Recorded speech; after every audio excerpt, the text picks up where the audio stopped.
there's lots of video game influences in Attack the Block. You know, the creatures, the monsters in the film, were kind of inspired by a SNES game called Another World, which was one of the first ever games to use motion capture. And it had some terrific creatures that were made out of kind of silhouettes. So they were always something I remembered, and one of the things that informed the creatures.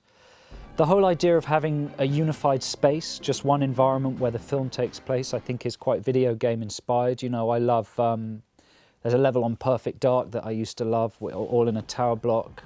You know, a lot of GoldenEye on the N64 when you had one location, and you know, it's something that first-person shooters can do well, and that some movies do well, where you have one environment and you kind of turn it into a playground, and you kind of reinvent all these quite banal spaces as an action-adventure environment. So that's what we were trying to do. And of course, then all the characters in Attack the Block are very video game savvy, so there's references to Call of Duty, and you know, there's all sorts of little video game references in there, definitely. Well, I just spent a day loading Resistance 3 because because I'd been making the film, I haven't had a chance to play a game properly for a couple of years even. So Resistance 3 was the first one that went in, and I played the first level and I really dug it. But I'm bad at boss battles generally. I have a next door neighbour who is, you know, quite a bit younger than me, and I call him in to deal with boss battles.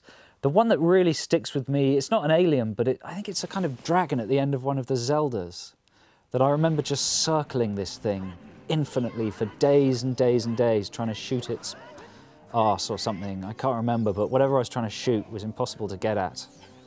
You know that thing when you just cannot beat a level and the music gets tattooed into your brain, and oh, I'm getting quite angry just thinking about it. I think one of the interesting things is how camera work has changed in films, because obviously when you play a game, you've got a lot of control over the camera now.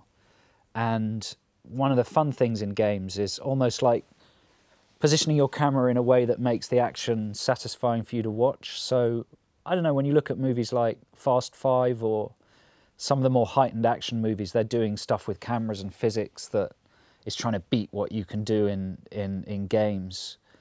Yeah, I think there's lots of connections, really.